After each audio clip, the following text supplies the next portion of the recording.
જય શ્રી કૃષ્ણ મિત્રો, સ્વાગત છે તમારું અમારી યુટ્યુબ ચેનલ વ્રત ભક્તિ ગાથા પર ફરી એક નવા વિડીયોમાં। મિત્રો, આજે અમે તમારા માટે એક ખૂબ જ હૃદયસ્પર્શી અને ભક્તિભાવથી ભરેલી રક્ષાબંધનની કથા લઈને આવ્યા છે। આ કથા એક એવી બહેનની છે જે ભગવાન ગણેશમાં પોતાનો ભાઈ માને છે અને તેમના પ્રત્યેની તેરી શ્રદ્ધા અને ભક્તિની પરીક્ષા થાય છે। આ કથા ભક્તિ, શ્રદ્ધા અને પ્રામાણિકતાનો સંદેશ આપે છે। તો ચાલો આ સુંદર કથા સાંભળીએ અને રક્ષાબંધનના તહેવારનો આનંદ માણીએ। મિત્રો, કથાની શરૂઆત કરતા પહેલા જો તમે અમારી ચેનલ પર નવા છો તો વિડીયોને એક લાઇક કરી ચેનલને સબસ્ક્રાઇબ જરૂરથી કરી દેજો અને કોમેન્ટમાં જય શ્રી ગણેશ પણ જરૂરથી લખી દેજો। તો ચાલો શરૂ કરીએ આજની કથા। મિત્રો, સાધના નામની એક દીકરી પોતાના ગરીબ માતા અને પિતા સાથે રહેતી હતી। તેનું નામ સાધના હતું। આ પરિવાર ગામના ધનિક લોકોના ઘરમાં કામ કરીને પોતાનું ગુજરાન ચલાવતા હતા। આ સાધનાને કોઈ ભાઈ નહોતો। તે નાનપણથી જ ભગવાન ગણેશને રાખડી બાંધતી હતી। દર વર્ષની જેમ રક્ષાબંધનના તહેવારે સાધના પોતાના ભાઈ ગણેશને રાખડી બાંધવા માટે રાખડી ખરીદવા માંગતી હતી। આ માટે તેને થોડા પૈસાની જરૂર હતી। તેને પોતાની માલકીનને કહ્યું, માલકીન, મને થોડા પૈસા ઉધાર આપો। આવતીકાલે રક્ષાબંધનનો તહેવાર છે અને મારે થોડો સામાન ખરીદવો છે। માલકીને કડક સ્વરે જવાબ આપ્યો, જો સાધના, તારી માતાના ખાતર મેં તને મારા ઘરે ઝાડુ પોતાનું કામ આપ્યું છે, પણ જો તું રોજ થોડા પૈસા માંગતી રહીશ તો મને આ બિલકુલ પસંદ નથી। અને વળી જ્યાં સુધી હું જાણું છું ત્યાં સુધી તારે તો કોઈ ભાઈ નથી, તો તારે આવતીકાલે શું ખર્ચ થવાનો? તું રક્ષાબંધનના માને ખાવા પીવા માટે પૈસા તો નથી માંગતી ને? સાધનાએ નમ્રતાથી કહ્યું, ના માલકીન, મારા ભાઈ છે ભગવાન ગણેશ।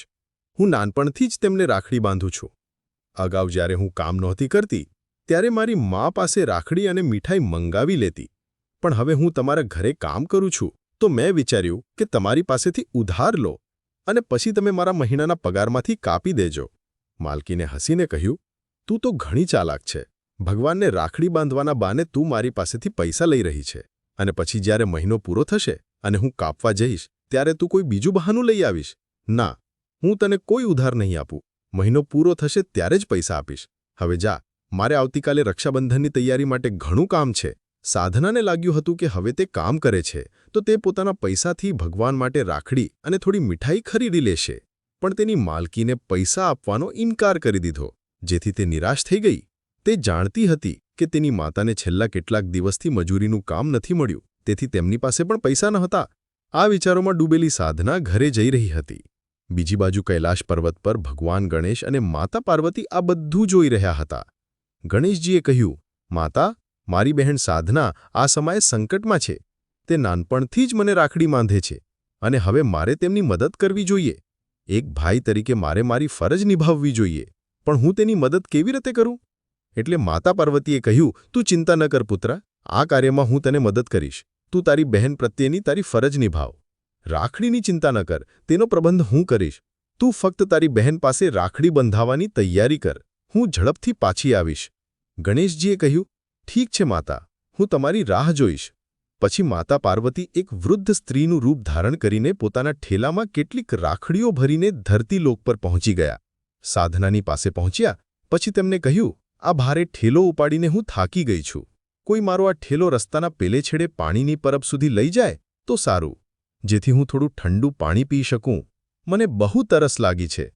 કોઈ છે જે મને રસ્તાના છેડે લઈ જાય? આ વૃદ્ધ આંખોથી મને દેખાતું પણ નથી, આંખોની રોશની જતી રહી।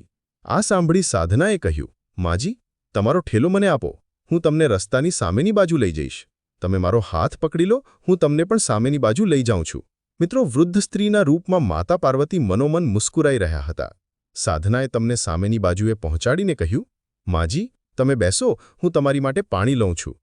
પછી સાધના પાણી લઈને આવે છે અને કહે છે, આ લો, હવે પાણી પી લો। માતા પાર્વતીએ કહ્યું, બેટી, તું ખૂબ સારી છે, તારા સંસ્કાર ખૂબ સારા છે। આ લે, મારી તરફથી આ રાખડી ભેટ તરીકે રાખ। તારા ભાઈને આ રાખડી બાંધજે। હવે તારે રાખડી ખરીદવી નહીં પડે।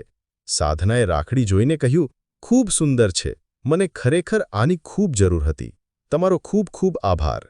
વૃદ્ધ સ્ત્રીએ કહ્યું, બેટી, હવે હું ચાલું, થોડી વધુ રાખડીઓ વહેંચી લઉં। સાધના રાખડી જોઈને ખૂબ ખુશ થઈ। બીજી તરફ માતા પાર્વતી કૈલાશ પર્વત પર પાછા ફર્યા। બીજા દિવસે સાધના વહેલી સવારે ઉઠી ગઈ, નાહી ધોઈને ભગવાન ગણેશને તે જ રાખડી બાંધવા લાગી। ત્યાં જ તેના દરવાજે એક ખૂબ જ સુંદર પ્યારો નાનો બાળક આવ્યો અને બોલ્યો, દીદી, આજે રક્ષાબંધન છે. મારી કોઈ બહેન નથી. શું તું મને રાખડી બાંધીશ? સાધનાએ કહ્યું, મારી પાસે તો ફક્ત એક જ રાખડી છે. ગણેશજી, તમે જ કહો છો ને કે બધા મનુષ્યમાં તમારો વાસ છે અને નાના બાળકો તો તમારું જ સ્વરૂપ છે. જો હું આ બાળકને રાખડી બાંધીશ તો મને લાગશે કે આ રાખડી તમારા સુધી પહોંચી ગઈ. પરંતુ જો આ બાળક રાખડી બાંધ્યા વગર ખાલી કાંડે ચાલ્યો ગયો તો તેને ખૂબ દુઃખ થશે અને મને પણ સારું નહીં લાગે. ગણેશજી, મને માફ કરજો. મિત્રો, આમાં પણ માતા પાર્વતી અને ભગવાન ગણેશની લીલા છુપાયેલી હતી. માતા પાર્વતીએ સાધનાને એક જ રાખડી આપી હતી, જેથી તેની પરીક્ષા લઈ શકે કે સાધના ગણેશજીને રાખડી બાંધશે કે દરવાજે આવેલ બાળકને. સાધના આ પરીક્ષામાં સફળ થઈ. જેવી તેને બાળકને રાખડી બાંધી, તે બાળક ભગવાન ગણેશના સ્વરૂપમાં પ્રગટ થયા. ભગવાન ગણેશજીએ કહ્યું, બહેન, તું પરીક્ષામાં સફળ થઈ. હું અને મારી માતા તારી પરીક્ષા લઈ રહ્યા હતા. સાધના બોલી, મને મારી આંખો પર વિશ્વાસ નથી થતો કે તમે રક્ષાબંધનના દિવસે મારી પાસે રાખડી બંધાવવાના છો. ભગવાન ગણેશ બોલ્યા, જ્યારે એક બહેન આટલા વર્ષોથી મને રાખડી બાંધે છે તો મારે પણ ભાઈની ફરજ નિભાવવી જ પડે ને. હવે રાખડીના બદલે મારે તને ભેટ પણ આપવી છે. ગણેશજીએ પોતાનો જમણો હાથ આશીર્વાદ રૂપે ઊંચો કર્યો અને ત્યાં સોના ચાંદીના થાળો પ્રગટ થયા, જેમાં મીઠાઈઓ, કપડાં, પડ્યા અને ઘણું બધું હતું. સાધના અને તેના માતાપિતા ભગવાન ગણેશ સામે હાથ જોડીને ઊભા હતા. ગણેશજીએ કહ્યું, સાધના, આ બધી ભેટો તારા માટે છે.